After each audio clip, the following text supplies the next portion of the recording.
Você já pensou em ser um empresário rico? Um estudo mostrou que, diferente dos empresários europeus, os brasileiros se contentam quando suas empresas apenas suprem as necessidades financeiras básicas. O estudo também revela que os empresários sabem trabalhar, mas não sabem ganhar dinheiro. Pelo menos não o que gostariam.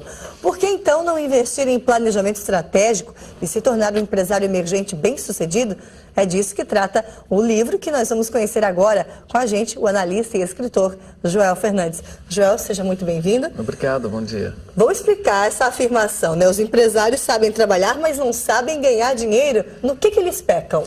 A gente está estudando esse assunto há 9 anos. E há 9 anos, a gente perceber isso, a gente fez uma pergunta que serviu assim como guia de estudo.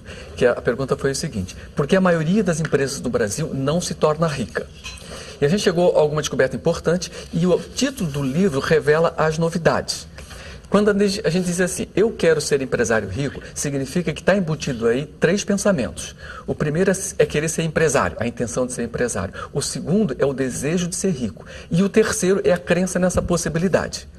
Ora, quando a pessoa abre uma empresa, mesmo que ela não se dê conta, ela tem uma intenção prévia. A maioria das pessoas que vão lá conversar comigo, lá no Sebrae, quando vão abrir uma empresa, a intenção prévia da pessoa é, por exemplo, se dar bem, é ganhar dinheiro sim, é assim, realizar um sonho.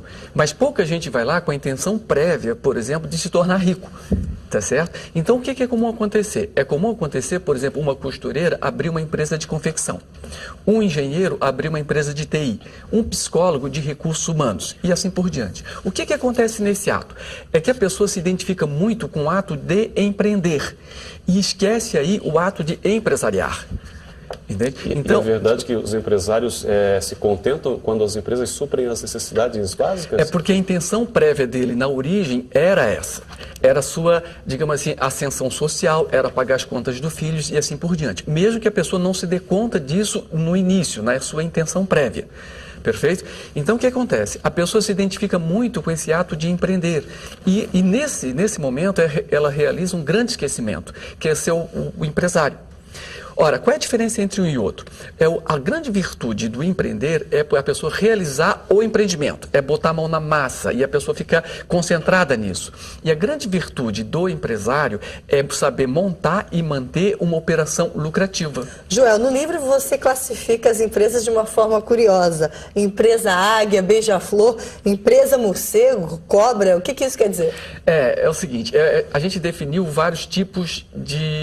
diferentes tipos de empresários. Então tem aquele empresário, por exemplo, que ele trabalha e mistura as contas todas, conta pessoa física com conta de pessoa jurídica. Então é como se ele estivesse no escuro, daí por exemplo a ideia de empresa morcego.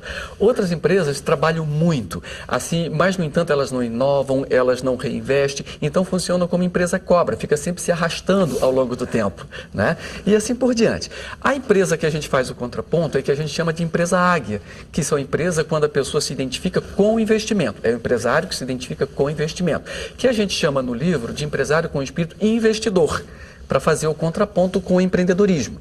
Porque no Brasil é muito difundido a palavra empreendedorismo, né? Isso, todo mundo assim se identifica com isso. A nossa instituição, o Sebrae, as faculdades falam muito desse assunto. Só que aí também houve um grande esquecimento. Quando nasce a palavra empreender, ela nasce colada em empresário com espírito empreendedor. E isso houve aí o esquecimento do empresário. Entende? E a pessoa ficou presa só no empreender. E o ato de empreender por si só não está identificado com o ato de gerar o lucro. Por exemplo, é muito comum as pessoas, quando assim, rodam os seus negócios, elas não têm instrumento adequado para apurar o lucro. E por que isso acontece? Acontece porque a pessoa não está identificada com o empresário e com o investimento.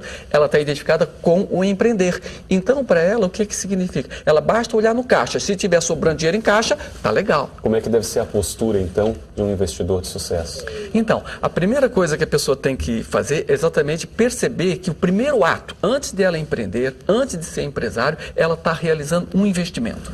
Ela tirou um dinheiro do bolso para fazer aquele empreendimento rodar. Ao se identificar com o empresário com espírito investidor, é que começa a fazer sentido usar todo o conjunto de instrumento que a administração, a contabilidade, a economia oferece. O Sebrae, por exemplo, a gente tem um programa em que a gente fica um ano dentro das empresas. O que acontecia? Durante o tempo que o Sebrae está lá presente, a gente estava presente, as empresas rodavam aquelas consultorias que a gente está fazendo. Aí o programa terminava. 6 meses depois a gente voltava para ver como é que estava a situação.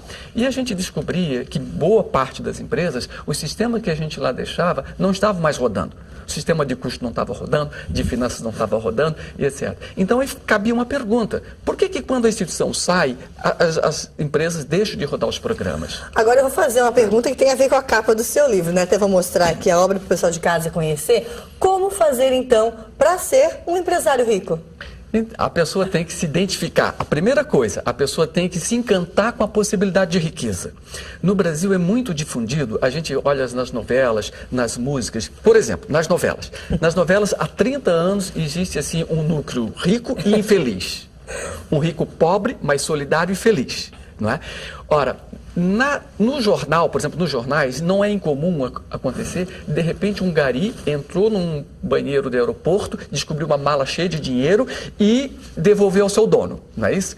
Então, o que acontece? Isso, assim, cria uma identificação muito grande com o encantamento da pobreza e a aversão à riqueza.